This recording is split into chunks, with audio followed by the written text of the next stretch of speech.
जो थे दानचंद थे। तो कहते कि वो दानचंद थे नहीं, लोगों ने केवल उपहास में उनका नाम दानचंद रख दिया था। दरअसल उन्होंने अपने पूरे जीवन में एक भेदा भी नहीं दान किया था।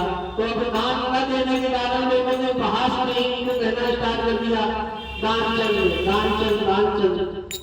बड़ा परेशान, कभी नहीं निकल के जाते ही नहीं साहब, घर में पड़े रहते। एक दिन घरवाली ने बड़ा देर का सुनाया, मेरे कहीं नहीं जाते हो, कुछ नहीं करते हो, दान पुण्य नहीं करते हो, कम से कम जाओ गंगा ही नहाएगा के वहां कौन सा आपको पैसा पड़ेगा, गंगा नहाया जाएगा। दानचंद जी महाराज तैयार हो गए गंगा नहाने के लिए, निकल पड़े और गंगा घाट पर जाकर पहुंचे। दोनों को देखा कि वहां पर बहुत सारे पत्ते इकट्ठा है।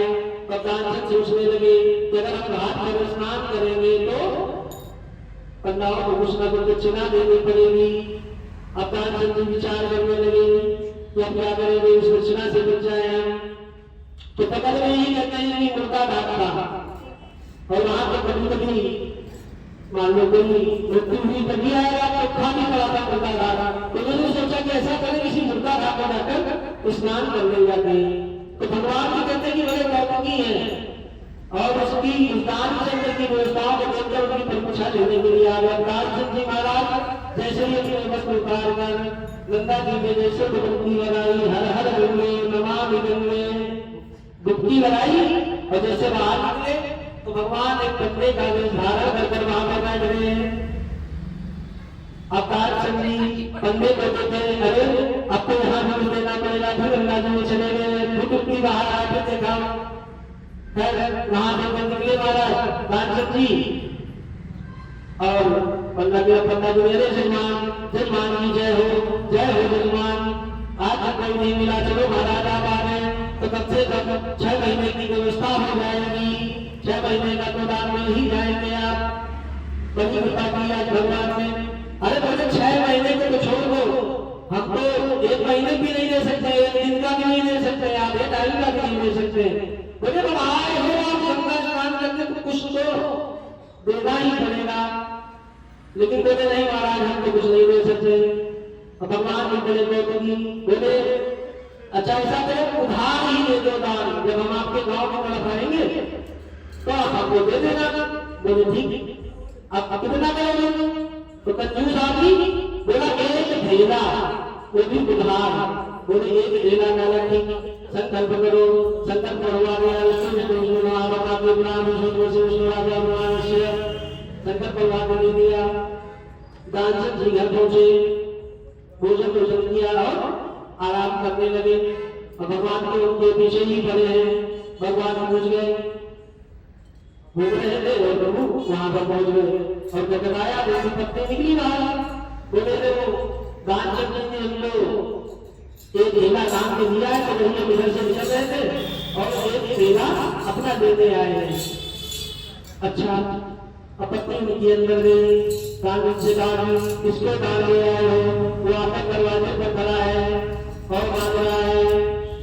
तो बोले कि शायद मुझे नहीं पता क्या कि दानचंद बीमार है और पुकार गया ना तो आप अपना जो देना आपका जो नाम है वो ना ले जाना है। और पत्नी गई बाहर, बोली ऐसा है महाराज वो तो बीमार है, अस्वस्थ है, तो आप ऐसा करना जब दोबारा मांगने लगा ना तो अपना हाथ मांग ले जाना।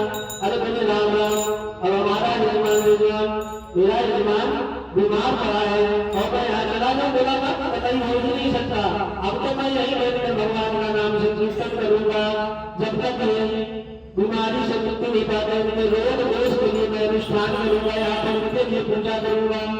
अब आप तो खाने की व्यवस्था कर दो, आपको कुछ करना नहीं, खाली भोजन सामग्री बच्चा इकट्ठा कर दो और अपने हाथ से बना देते हैं और खा लेंगे। अब तो और बराबर अब पत्नी फिर गई अंदर, बोली वो तो मेरा गाल के बैठी है और कई बहन आए नहीं है, भगवान हमारा बीमार है अनुष्ठान करने के लिए, जब तक ये ठीक नहीं होगी तब तक हम नहीं जाएंगे।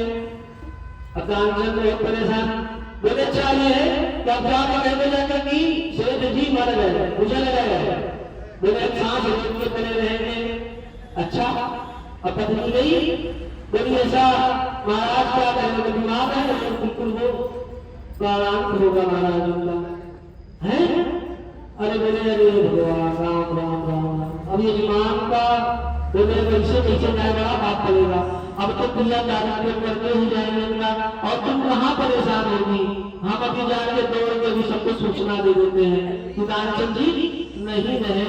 अरे नहीं महाराज नहीं महाराज, तब तक भगवान गौतमी बिल्कुल चारों तरफ चक्कर लगाए, बोले दानचंद जी नहीं रहे। तो धीरे धीरे पूरा काम इकट्ठा हो गया, दानचंद जी व्यवस्था होने लगी, सब भी इकट्ठा हो गया। अब उनकी धर्म पत्नी चिल्लाए, अरे ये मरे नहीं है, जिंदा है। अरे मरे नहीं, अरे उनका दिमाग खराब हो गया, बेचारे के पति नहीं रहे तो घबराहट में बोल रही है, अब बेचारी सही है। अरे ये जितना है मरे नहीं है, मिलने जाओ। अरे ठीक है, सबके साथ होता है, तो कार्यक्रम चलता ही रहता है, जीवन है, आना जाना लगा ही रहता है, क्या करोगे, ये तो विधि का विधान है, कैसे करोगे, सब होता ही है। अब यह अभी तुम्हें कंकर बचे रहे, सांस रोक के पड़ा है दानचंद, बांध दिया गया तख्ती में, ले जाने लगे राम नाम सत्य है, राम नाम सत्य है, पहुंचा दिया मुद्दा घाट पे, लिटा दिया, सारा कार्यक्रम हो गया। अब व्यवस्था बची केवल अग्निदान की। तो भगवान सोचा रहे तो ऐसे ही चला जाएगा, बड़ा विकट मिला है भाई आज हमको, ऐसा भक्त बड़ा ही विकट है, कुछ बोलने को नहीं तैयार है। तो भगवान सोचे बोले कैसा है, बंदा बोला कैसा है कि मैं आखिरी समय में अपने यजमान के कार्य में कुछ कहना चाहता हूँ, मैं बोलना चाहता हूँ, उसके बाद आप लोग अग्निदान करो। बोले अच्छा ठीक है। अब बंदा क्या गया और उसके कार्य में कि आया हूँ मैं कुंभ से, वैकुंठ से आया हूँ, और जो मान है मांग लो, कुछ जो कुछ मांगना चाहते हो मांग लो। अब दानचंद जी की आंखें खुली, आंखें के नीचे वही बंदा पे फिर आंखें से बंद कर दी, नहीं समझ पाया। वो बंदा बिना की बोल रहे नहीं, तो बंदा ही है, भगवान कह रहे हैं मांग लो। फिर आप बोला कुछ मांग लो, मैं प्रभु हूँ, परमात्मा हूँ, ईश्वर हूँ, ब्रह्म हूँ। तो आखिर बोला मुझे कुछ चाहिए नहीं आपसे, बस केवल भेला दीजिए छोड़, बस केवल जो भेला काम में देने वाले थे वो करने, बस आप जाओ।